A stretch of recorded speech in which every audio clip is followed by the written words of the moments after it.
We're speaking this evening about the record of the rocks. As someone told me, for a fellow who has rocks in his head, this is a very appropriate subject. I plead guilty to that. I enjoy talking about the rocks. They do provide a challenge, at least in terms of the way they're typically presented. If you watch the education channels, public TV, you look in the earth science textbooks, you'll see evidence from the rocks representing that which flatly contradicts what we read in the Bible. When we look at the rocks, we're talking about not just all rocks, but the record that we have reference to involves the sedimentary rocks. That's rocks laid down by water. And if you have studied earth science, know just a little bit about geology, you understand that there is an average of about 1.5 miles of sedimentary rock that covers the continents. That's rocks laid down by water. Now, in those rocks, there are billions and billions of dead things that are fossils. Now, when you have billions and billions of dead things in rocks laid down by water all over the world, I think you've got a pretty strong argument for catastrophic judgment. But of course, the evolutionist tells us this was accomplished by a slow, gradual buildup over millions of years.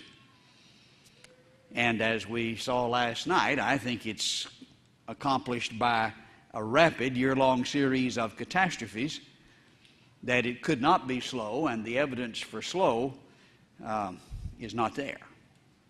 But the evolutionary representation of this record of the rocks looks like this. This is in all the biology textbooks, all the earth science textbooks.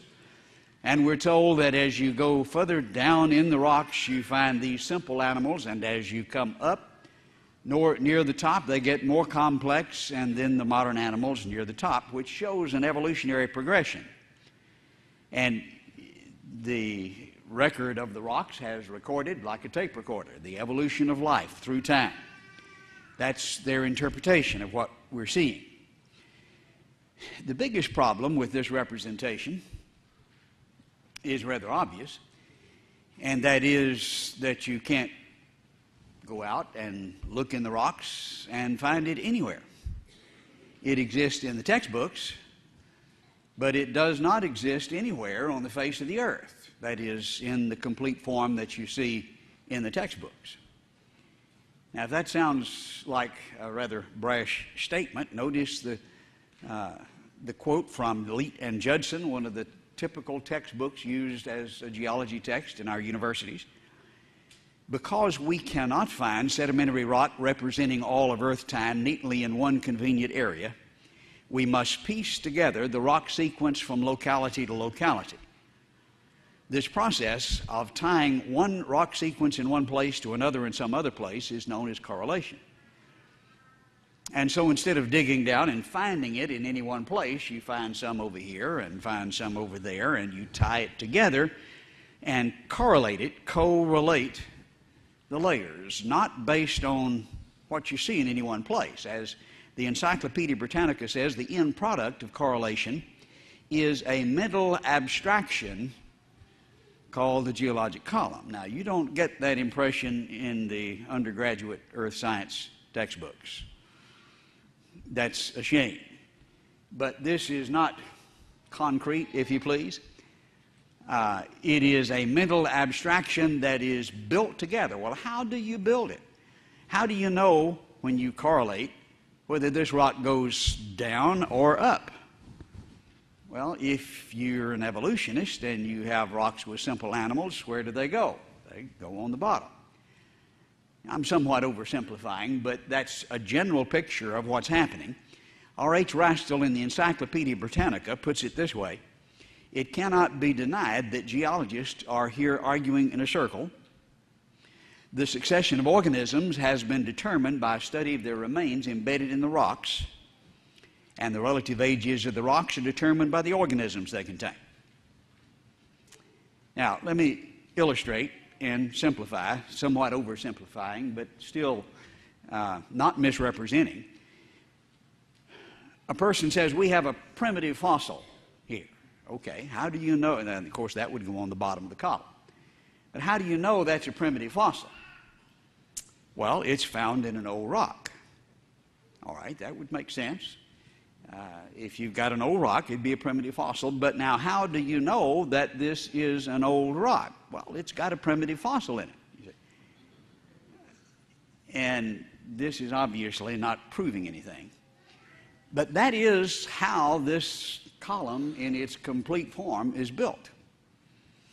You don't determine the kind of rock it is by the kind of rock it is, but by the critters that you find in it, the dead things in the rock, and how primitive you think they are. There are a number of other problems with it as well. For one thing, as we look at this column, we see mostly animals with backbones, or the vertebrates. Relatively speaking, they just virtually don't exist in the fossil record. It's mainly clams and more clams, at least proportionately.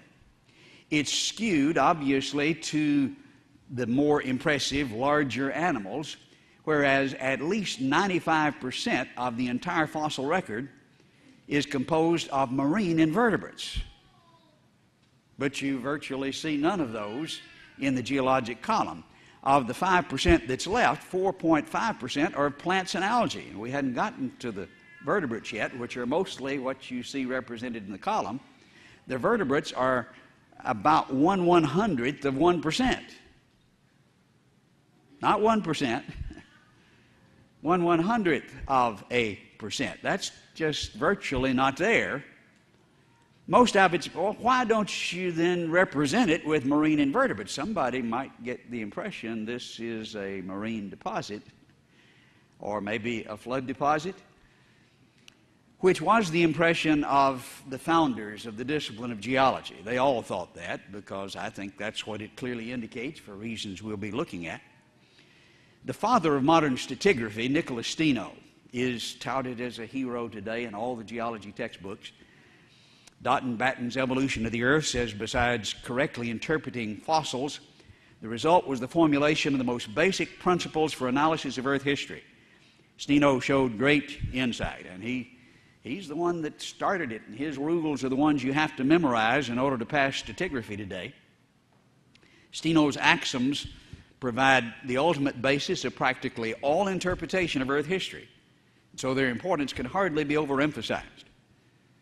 I had one geology professor interrupt a presentation I was making down at Lamar University. We know all about Nicholas Steno. We have to memorize his 12 axioms, and she had to rattle them off right in the middle of the presentation. Well, I'm glad that you know about him and understand Nicholas Steno. But do you know how he thought this record came to be? Well, yes, he was an evolutionist. Well, that's just not the case. His book was on display in Cambridge, where I was doing work there at Trinity College, and this is a picture of that book, and it's in the fly piece stating it's dedicated to the proof of the Noachian deluge. This is where he was coming from. In fact, it was revealed, and it's just pretty much a revelation, last year in geology, that Steno believed in a universal flood throughout his life. This is how he explained it, and he understood it well enough to write the rules that you still have to memorize if you're going to pass stratigraphy. Now, people will say, well, this flood geology is a bunch of foolishness. It won't really explain what we see in geology. Is that so? Nicholas Steno refutes that. This was his concept, and he was a pioneer who was a genius. And if you don't understand what he understands, you can't do geology today. Building on his work, men like Whitcomb and Morris wrote the Genesis flood, compiling the evidence from geology together with what we know in Genesis, and showing that this is the best explanation for what we see in the rock record.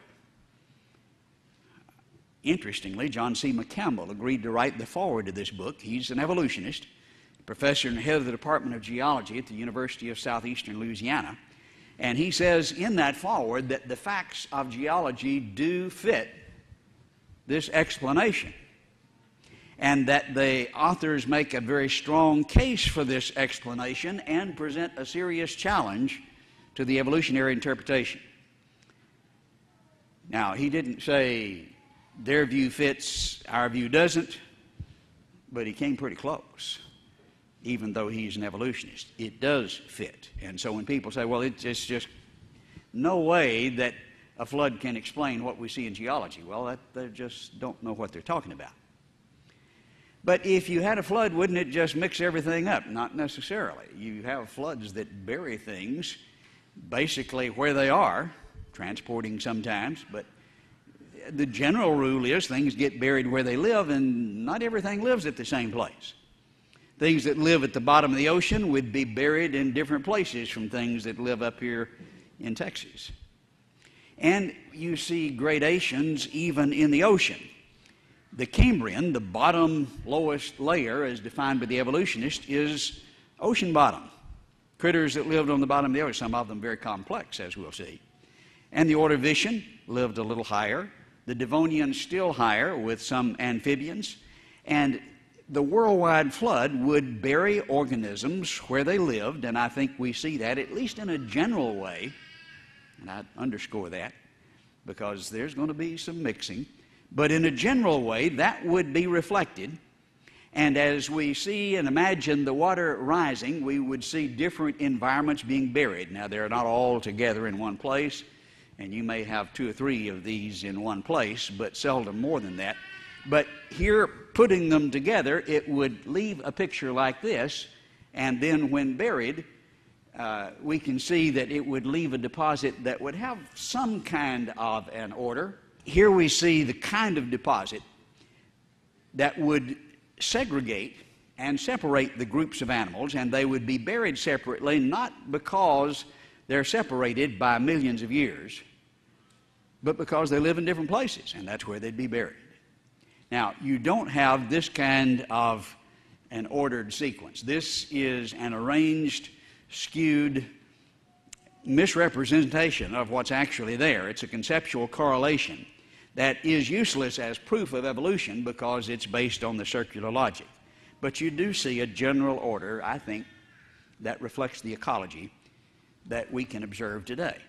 I do think this representation, however, is useful as a model, as a representation of what ought to be if evolution is true. Now, we don't assume the thing to be true, build an illustration of it and say, see, it's proved. That's the circular logic. It's not proof. But it's a good model. It's an illustration of what ought to be if evolution is true. We have an alternative model, and then we compare that with the real world, with the facts, and that's how we test. We don't just holler and see who can say it's proved loudest. We look at the evidence and we see which fits the facts best. How do you test this model against the facts? I think Stephen Stanley does a good job of describing how that test should proceed from Johns Hopkins University. He's a very famous geologist, and he says topsy-turvy fossils would test it. We'll look at a fuller description of that before we conclude tonight, but this idea of things that are supposed to be at the bottom on top or things supposed to be on the top on bottom, topsy-turvy fossils, would disprove evolution. Any topsy-turvy sequence of fossils would force us to rethink our theory. And so if you're finding things that are supposed to be on the bottom up at the top, then you've got a problem. Well, you should have. The problem for the evolutionist is we find that kind of thing all the time. That's really not that unusual. They're called living fossils. Niles Eldredge wrote a book about that. He's the curator of the American Museum of Natural History and professor at Columbia. He says there seems to have been almost no change in any part we can compare, that is, of these ancient fossils supposed to be down at the bottom that are found alive today. We've not completely solved the riddle of living fossils. That would be a topsy-turvy fossil, but there's so many and it's so common they really just don't pay a whole lot of attention to it. They really won't the other kind of contradiction, as we'll see. But to give an illustration of what he's talking about with living fossils, maybe the most famous one is the coelacanth. Beautiful fossil here of a rather strange-looking fish, but one that we find rather commonly in the fossil record. Described here by Keith Thompson, who's president of the Academy of Natural Sciences, as a living fossil. He says in his book, a fish thought to be extinct for 70 million years, which is about the time the dinosaurs have been extinct. The fish was a coelacanth, an animal that thrived concurrently with the dinosaurs. But from the point where they're supposed to have gone extinct, all the way up the column, you find no coelacanths and virtually no dinosaurs. They look quite like the what? The modern forms. Yes, we have found them. Now, he says we have no fossil coelacanths younger than the late Cretaceous. That's where the dinosaurs are supposed to have gone extinct. And so we've got plenty of them up to that point. From that point forward, nothing. But so far, we've caught about 600 of them out in the ocean since 1937 when we found the first one. But they were extinct at the same time, well, because we don't have them in the column. If they stop in the column and you don't have them above, I think that just means they didn't live at these places. They lived at these places. And the fact you don't find them up here doesn't mean that they're not still around somewhere. That's the topsy fossils, the thing supposed to be at the bottom that you find at the top. Alan Turner refers to that, and especially the implications regarding extinction. In September of this year, paleontologists really don't know the answer to that. You think some of these quotations are maybe from 5 or 6 years ago, and you're like, well, surely they've learned something since then. Well, this is pretty much up to date, I think, September 6, 2007. We don't know the answer to that. Why some animals survive extinction, others don't, is one of the most difficult questions in paleontology, and why you see this thing that's obviously extinct according to the column, but swimming around, they don't know. It does falsify the idea that because you don't find it above a certain point, it's extinct. And you have literally hundreds of examples of that. But the thing that really is a test in the mind of the evolutionist is the other kind of contradiction. What's supposed to be up found down, or what we'll call the turvy fossils. Because if the mammals had not got there yet and you find them down here at the bottom, then obviously you got a real challenge. Richard Dawkins describes the implications. We've spoken about him several times this week. We should be very surprised, for example, to find humans appearing in the record before mammals are supposed to have evolved. If a single well-verified mammal skull were to turn up in 500 million-year-old rocks, our whole modern theory of evolution would be utterly destroyed. So he's got his chin out pretty far here. You can't find this. And he's rather confident, because if you do find it, then he's got answers for that too. For example, we have found that kind of thing rather commonly. One very obvious and dramatic example is near LaSalle, Utah, where perfectly modern human skeletons replaced with malachite are found in a layer that's also found at Dinosaur National Monument, one that is known for its dinosaurs, in the Dakota sandstone. So the key phrase in his statement is, if a well-verified mammal skull were to show up. And when you find it, it's not going to be verified. It must have fallen down a crack. They crawled back in a cave. This is a mine collapse, or any kind of explanation. Don't have to have evidence for it. You know dinosaurs didn't live with humans. They were 100 million years apart, most of them. And so if you find them together, something bad happened. Something got messed up. Well, we went back to the site to see if we could, well, verify. And it's a part of an open pit copper mine, just about 20 miles south of Moab. And where you see the backhoe here is where the skeletons were found. Here's one of them, still in the rock. This is 50 feet down in the Dakota sandstone. And you see in the lower right-hand corner the pelvis, the knee up near the top, the foot over in the lower left. This one is articulated or together as in life. Most of them are just bones piled together, as is the case here. Some of these look like they go together. They really don't. They're just piled together.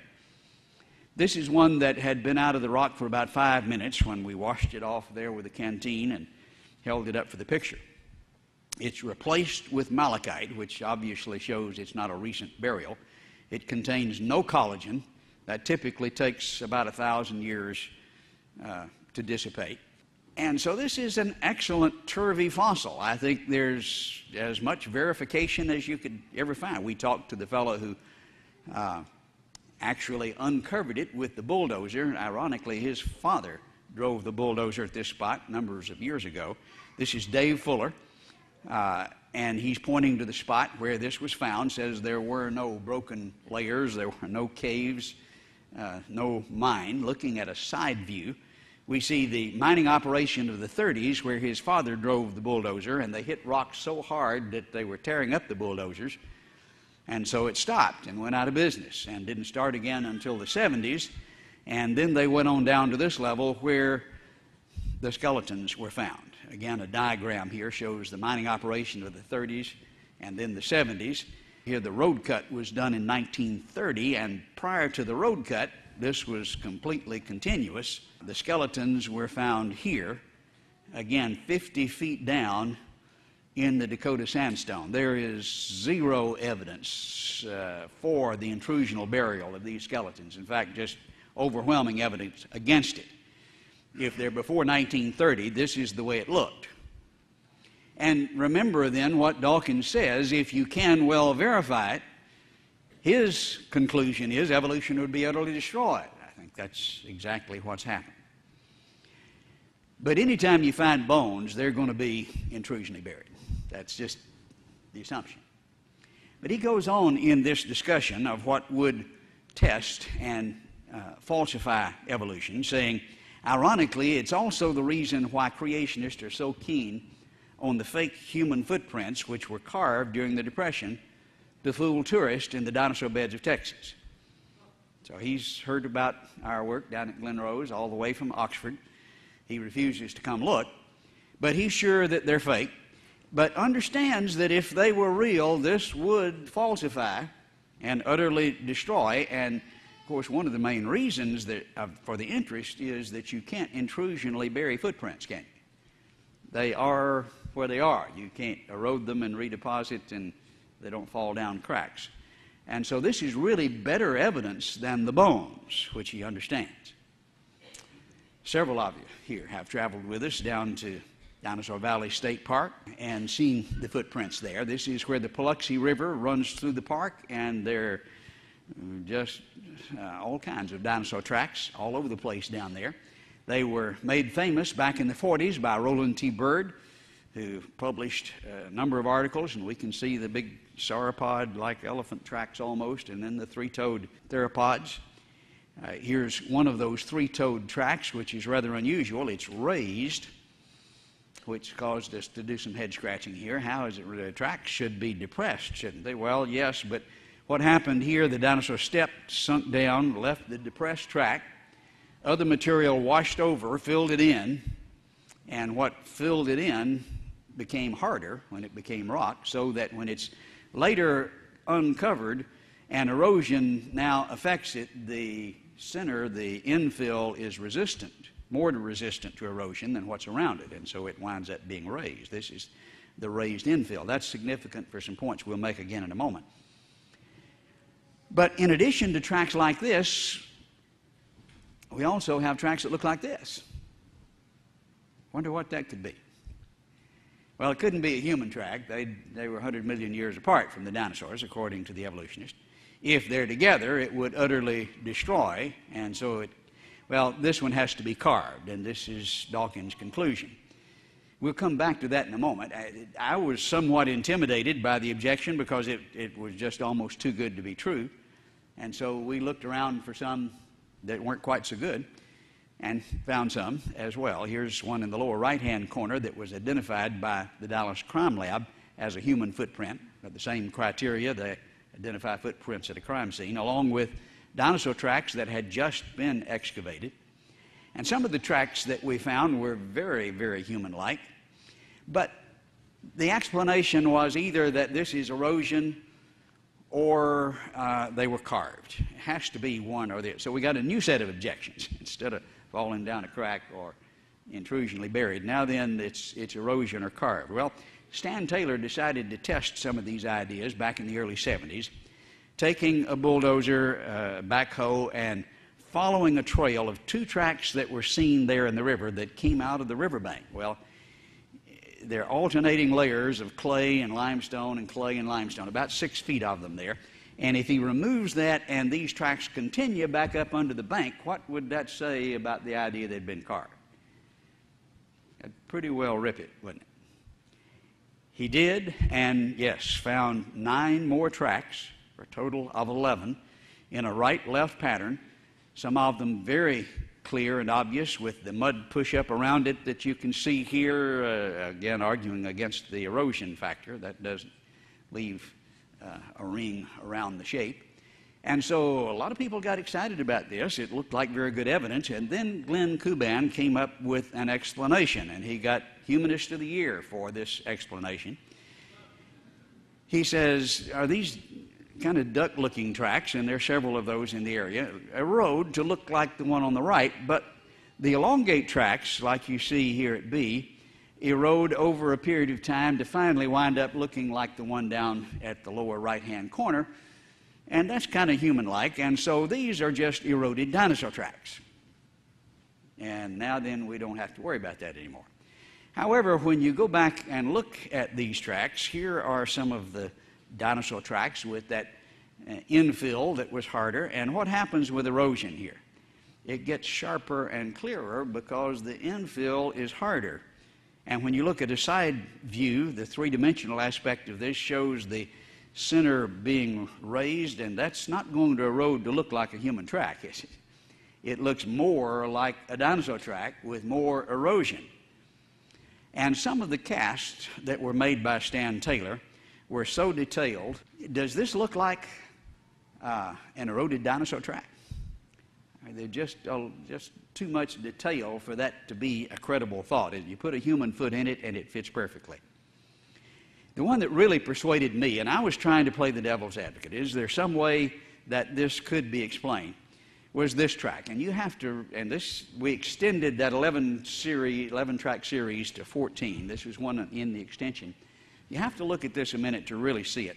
As we highlight this area, you can see the dinosaur portion of it. It's about 25 inches long, but look what is in the middle of it, with all 5 toes and instep and heel. But this one is perfect. Several were saying, well, maybe it's erosion. Others were saying maybe it's carved. And when you get both, you know it's right in the middle and is exactly as good as it can get. We made a presentation of this at a national science meeting up in Tennessee. Glenn Kuban was there, who won Humanist of the Year for explaining these away. He was on the plane the next morning and in the river that afternoon with a long iron pole. And we got several calls saying he's out there with an iron pole, and got out there, and by the time we got there, it looked like this. It had just been beaten to pieces. Of course, we had excellent casts and stereo photographs and hundreds of photographic documentations, but he was evidently pretty impressed with the footprint. As you go further up the trail, this is several tracks ahead, you see another. Now, there are 134 dinosaur tracks on this platform and 14 human tracks going through the middle. And sometimes they're beside and across and just outside, sometimes within. Here again, within.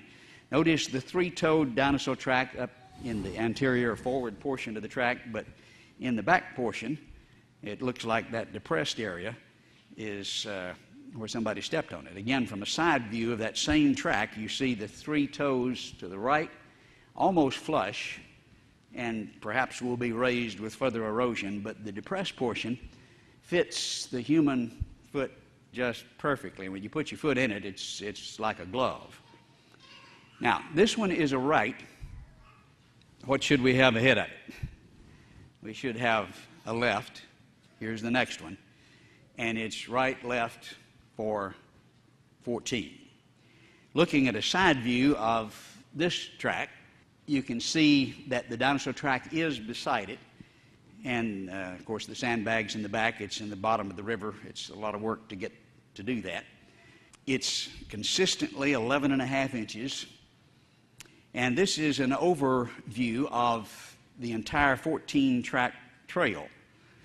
Now, when you get 14 in a right-left pattern, consistent in length, you're not looking at erosion. And, of course, it was excavated, most of it, from under the overburden, which eliminates the carving. Now, you can see some strange things in the rocks that look like, wow, that maybe it looks like an Indian head when you go to the cave, and look at the cave. You look up in the clouds and you see, wow, that looks like a bird, and maybe some of these tracks just happen to look like a human foot. This was a sign I saw up in Oklahoma not long ago. You look at that and you say, well, maybe that's a funny looking cloud, but when you see the rest of it, you you think somebody's messing with the clouds here, because you got more than one, and that's not going to happen. You look at the old man in the mountain. That's maybe erosion, right? But how do you know that this is not erosion? Well, if you see 4 old men in the mountain, you got a pretty good idea, don't you? Well, here you've got 14 in a right-left pattern that says, hey, this is not erosion, and it's not carved. This becomes the perfect turvy fossil. We did the measurements and the analysis. All of them look at least like a general human footprint, consistent in length, more so than the dinosaur tracks, some of which are still being revealed. 7 of them have toes. Of course, we've shown you the most dramatic ones. That's very unusual with fossil footprints. Mary Leakey's tracks over in Africa, several spreads in National Geographic, none of them have toe. Well, you can see the great toe in some, but none individual toes. You can distinguish right from left in 12 of the 14. 2 of them are just kind of oblong, and when Glenn Kuban lectures on this subject, guess which 2 he shows you? We did a double-blind test at Kansas State University with the psych department, showing pictures. First, what are these? And 97% said they're human footprints. Then we got real rough on the college students. Tell us if they're rights or lefts. And 87% got exactly what we predicted. 12 out of 14, that's just about precisely what we expected. And none of them were consistently different, so that you can say it is consistently rights and lefts where they ought to be. Now, this is the way you do science. Dawkins sits behind his desk at Oxford and says, no way, it's impossible. And we get out and do the work. And I think you can see the difference. This, I think, is the perfect turvy fossil. You can't fall down a crack, intrusionally bury them. They can't be carved. They were excavated from under the overburden. It's not erosion. You got 14 in a right-left pattern. And I just really enjoy presenting this on the college campus and then sitting back and saying, okay, now, what's your explanation? I was at a university up in Tennessee several years ago speaking to a group of about 50 senior geology students, and they turned around after I finished to the head of the department. Okay, what do you have to say? And he said, of course, we don't know that there weren't dinosaurs back there with human feet.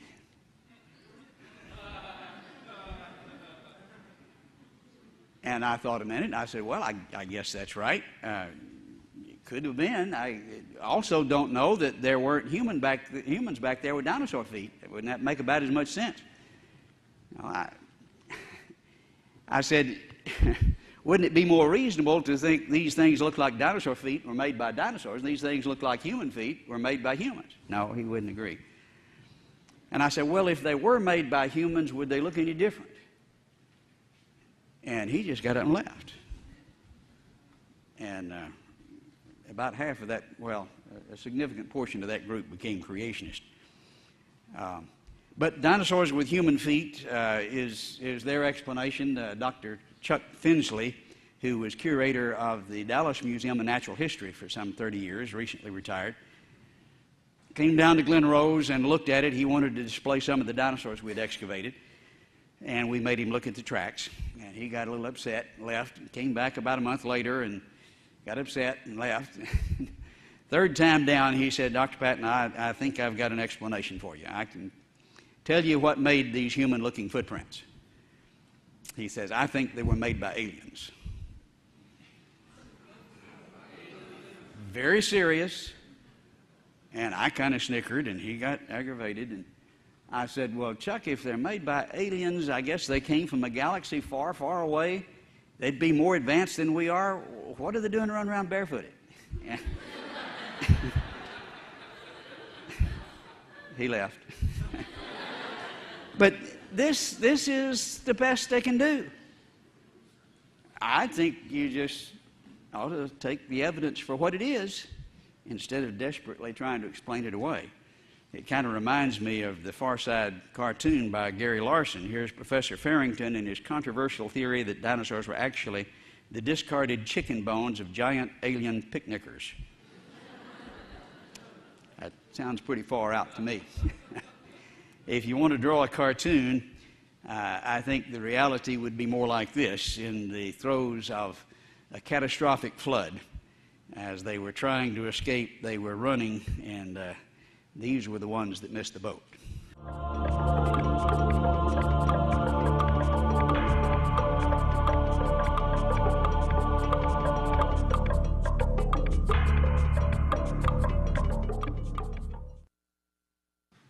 When we exposed this material, and I think solved the riddle of several of the questions that had been asked, found extra tracks, documented the right-left pattern, the length and consistency of the trail. Many were pressed with coming up with an answer. What do you say? Well, the typical thing they say, just predict it. Well, you need more evidence. You can always say that. You need more evidence, and they do. And so in 2000, with the drought in this area, we noticed that this trail that's coming across what's called the Patton,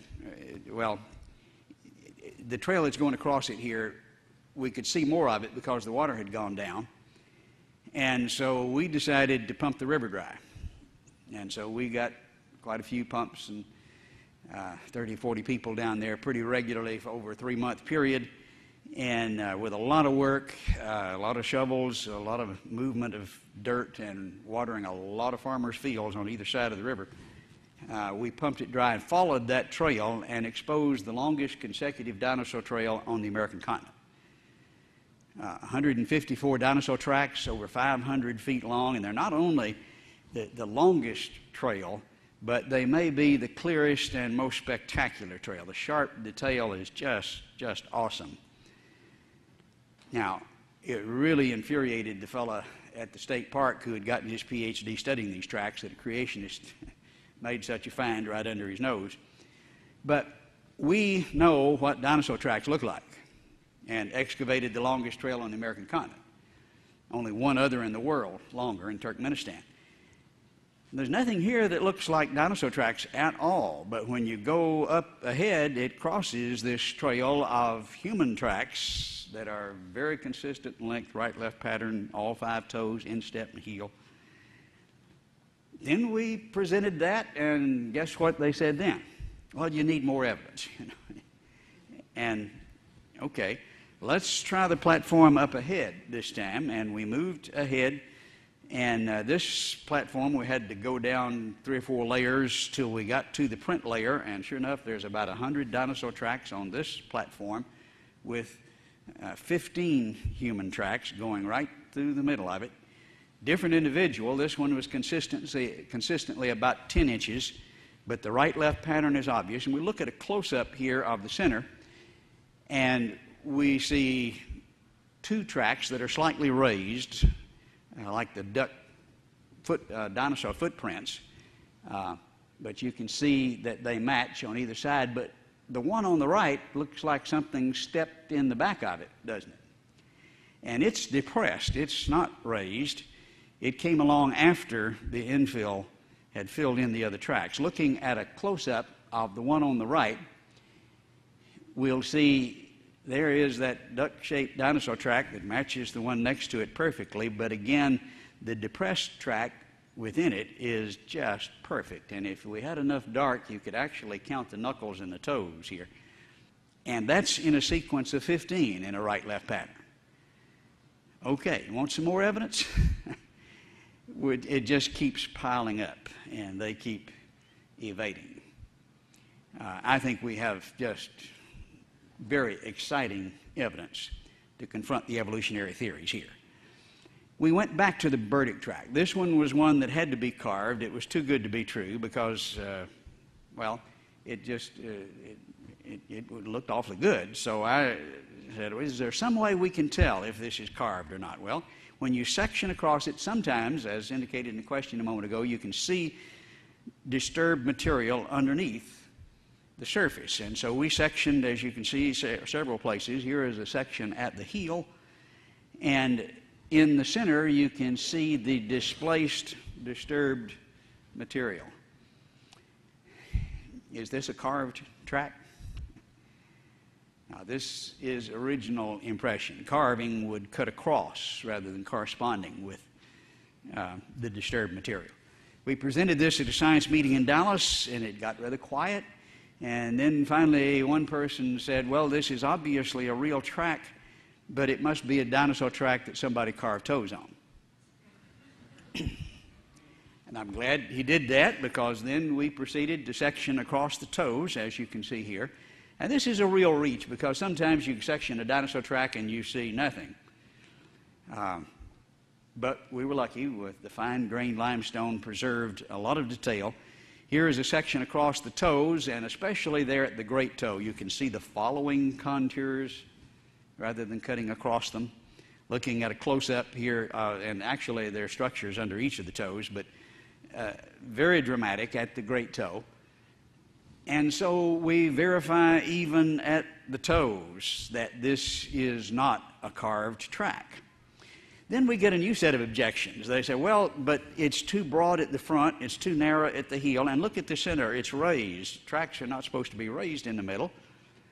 And of course they had no idea what tracks are supposed to look like, and we didn't either, and so we went out and did some science. We got some junior high kids to make some tracks in the concrete, and we found out that standing tracks and walking tracks and running tracks are pretty easy to distinguish. They all look different. And what we're looking at here is a running track. Here is a little 12-year-old girl that made these tracks, running both toward and away from us. Looking at two here going in opposite directions, we can see the broad front here and the toes that are spread out, the narrow heel, and look at the raised center. When you're running, you push off with your toes, and so you have a broader front, and you rock over the center and leave the... We didn't know that, but what we learned indicated that if it were different, it would be wrong. The burdick track is a very good running track. Difficult even to make one that good today, but the same general configuration. Also in the area, we had a large cat track. There were 7 of these. Dawkins said a large mammal skull. I think a large mammal foot would fit the bill as well. This one is large. We talked about large animals the other evening. This one's 9 inches across. Big cat. And that would utterly destroy, according to Dawkins' criteria. We sectioned here across this, which they'd have to say was carved. And again, you see the following contours across the pad of the cat track, showing that this is not carved either. This is a turvy fossil. All of this, of course, around Glen Rose. Let's go down to Sonora, Texas. Here is a sequence of 3 tracks. One of them, you can see very clearly, is not just erosion in the rock, but very much like a human track. There are 9 of them in a right-left pattern that can be followed there at Sonora. Up in the Panhandle at Stinnett, Texas, there's been on display for about 30 years a rock slab there in the center of the courthouse that obviously looks like a human foot in the Permian rock. This is supposedly 100 million years older than the ones at Glen Rose. Well, this has to be carved. It's just too clear, the little small foot and then the big one. But look at the thin layer that's revealed here by the broken section and compare it with the depth of the track looking sideways, and you can see that the depth is considerably deeper than that little thin layer, and if it were carved, what would happen to that little thin layer? It would penetrate, wouldn't it? And it didn't. So we can see good indication this is not a carved track. We have found out where this came from, the area. We've done a lot of research. We're doing an excavation beginning in 2 weeks there at Stinnett, and hope to find some more in place. But we don't find them just at Glen Rose by any means. This one is in New Mexico, again in the Permian, even worse for the evolutionists than the situation at Glen Rose. The photograph is a little bit deceitful in that you wouldn't see that picture if you walked up on it.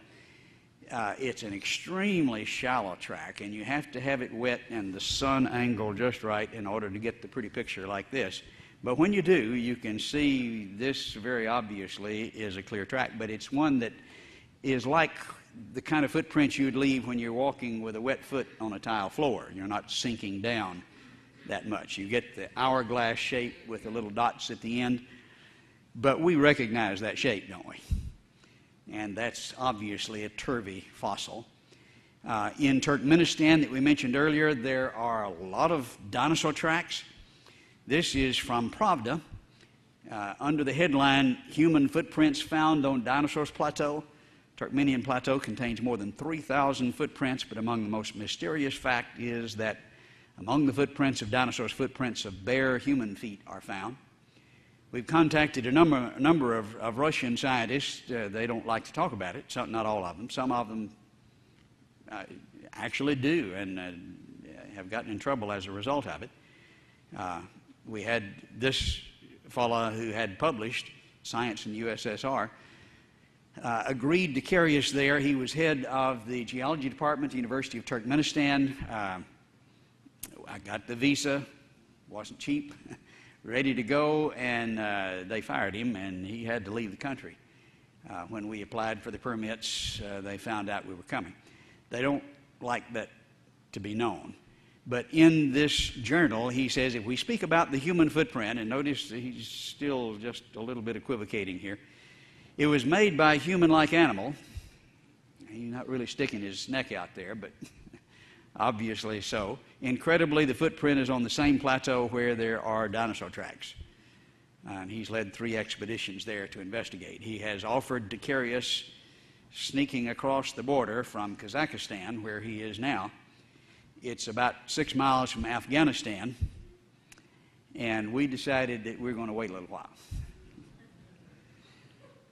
This amazing fossil is from the Glen Rose area. This is my daughter's finger underneath. We recognize what that looks like, but there are lots of rocks that just happen to look like things accidentally. And so we wanted to see if there's any interior structure. Sometimes you find that in fossils, sometimes you don't. And so we sectioned here at a severe angle to get more information to see if there's any interior structure there. And sure enough, right at the intersection, right where it's supposed to be, we see the bone material in the center of this fossil finger. This is Dr. Dale Peterson of Oklahoma City. The last time I heard him lecture on this, it was an hour-and-a-half lecture, and you don't want to know all about that, but he did the CAT scans and traced ligaments from one end to the other, and he has absolutely no doubt, as a professional anatomist, that this is a human finger. A little further south, 100 miles south of Glen Rose, we go near London, Texas, down toward Junction, Fredericksburg, in that vicinity. And in this picturesque spot, a number of years ago, a gentleman was fishing and looked at a rock and saw something sticking out of it and picked it up and hit it, and lo and behold, it's got a hammer in it. And the rock from this area, you look on all the geologic maps, this is Lower Cretaceous, the same formation at Glen Rose, but lower down in the formation, supposed to be 140 million. But this is steel with an iron hammer. It's not hammer steel, it's a different type. No hammer is sold today made of this. The wooden handle is partially colified with quartz and calcite crystals in it, encased in the Cretaceous sandstone. I don't think the dinosaurs made that, but it's found in the rocks with the dinosaurs. Up in Oklahoma, we found this iron pot, which was in the coal that's supposedly 300 million years old. Man, according to the evolutionists, been around maybe 1 million, 2 million, depending on how you define him. But 295 million, you've got an iron pot. And this is the affidavit of the fellow who was working in the utility department there, stoking the big furnace, and he took a sledgehammer and broke the coal open, and out fell the pot with the cast and the mold on either side. Not supposed to be there. Similar situation here with this bell that was found in North Carolina a number of years ago, encased in coal, again with the cast and mold on either side. A close-up shows that this is not like things that we know about today, but it was encased in the coal. We have not only an affidavit from him, but he passed a lie detector test with flying colors that his story was true. And so the evidence just accumulates. Travel with me to Utah. This is near the Four Corners area, near Blanding, Utah, under the arches at Natural Bridges National Monument. And here, Dr. Swift down there, who was working with me, is pointing up where the arrow is to a protected area where the Anasazi Indians did their petroglyphs about 1,000 years ago, according to the park rangers. And you climb up there on that little ledge and look at that, and you see a number of the petroglyphs. It's covered with heavy desert varnish so that it's difficult to photograph. But right over my head, you see the Anasazi warrior and then the snakes. But then right beside me, if we highlight the significant area, you can see the dinosaur, which even the secular archaeologists have acknowledged sure looks like a dinosaur, and covered with the varnish so that the antiquity is really not questioned. We go not too far from there, but over in Colorado, we see the three-horned dinosaur with the frill on its back. Looks more like a triceratops than the people. Look like people. This is done by the Fremont Indians, who were contemporary with the Anasazi. And then we go to the Grand Canyon. We see what appears to be in the shape of maybe an Allosaurus. Someone shot him in the tail, which shows you what it looks like if you break through that heavy desert varnish, which indicates its antiquity. There was a write-up by a representative for the American Museum of Natural History in 1924 of this site, describing Indians drawing dinosaurs, though they wouldn't do that today. Not because the evidence is not there, they just wouldn't do it. We traveled down to Peru, and this is Dr. Javier Cabrera, who was 20 years head of the Department of Medicine at the University of Lima, retired to be cultural anthropologist in Inca, ancestor of the conquistadors, has a big 300-year-old castle there on the town square, and has a collection of Inca burial stones that begun to be made by his father back in the 30s. He's continued that collection. These are stones that are buried with in the tombs with the Incas, and they have scenes carved over them, most of them. He has a collection now of over 11,000 of these burial stones. About a third of them are the most disgusting pornography you've ever seen, but about a third of them have dinosaurs on them. Here is one in place in the tomb, but looking at a close-up of these stones, you can see the rather artistic rendition of the dinosaur. Interestingly, this one has the dermal frills on its back. When Mr. Sinclair did his sign with the dinosaur, he didn't know that it had frills on its back, but they did it right. This was written up in Geology magazine in 1992 for the first time, and we found them well preserved. But there are thousands of these stones. This is one of the larger ones. Again, rather artistically rendered. Looking at a close-up, you can see the dinosaur in the upper right-hand corner with the man foot in his mouth. All shapes and sizes and types of stones and styles of rendering, certainly not done by the same individual. Some of them are almost oriental looking, and some of them rather literal looking. Here's one with a number of different species on it, but thousands of them. We have a number of others who have collected as well. We have a collection at the Aeronautical Museum in Lima. There were hundreds here. There are 40 that are left. They've been raided, I think sold maybe illegally. But you can still see the stones, some of the ones that are not as elaborate and beautiful as in the Cabrera collection, but obviously recognizable. Still in the National Aeronautical Museum, there's also a display in the Naval Museum and at least 2 other museums that I know of in Peru. Some of them are still being excavated. This was one that was excavated in 2006 that is in the artifact room. It has 2 dinosaurs on it. Slightly different type stone from Cabrera's, raised instead of incised, but still the same general picture. Also in the tombs you find burial cloths with the same kind of motif there. Obviously, the big claws and the teeth representing dinosaurs. You see it on their pottery. That's relatively easy to date. These are dated at about 2,500 years ago. These are the Moshi pots, and the style is well known and documented and represented in the national museums. This one's in the National Museum in Lima. It says circa 2,500 years ago. Up in northern Peru, you have a good deal of gold in some of the ruins and tombs. This is a death mask, but look on either side of the face. Again, the dermal frills across the back, the tail curling up over, and the huge teeth. These people were seeing dinosaurs 2,000, 3,000 years ago. Now, we're told that we've known what dinosaurs look like for maybe, well, the first ones found in 1820, we didn't know what they looked like very well. The restorations were silly.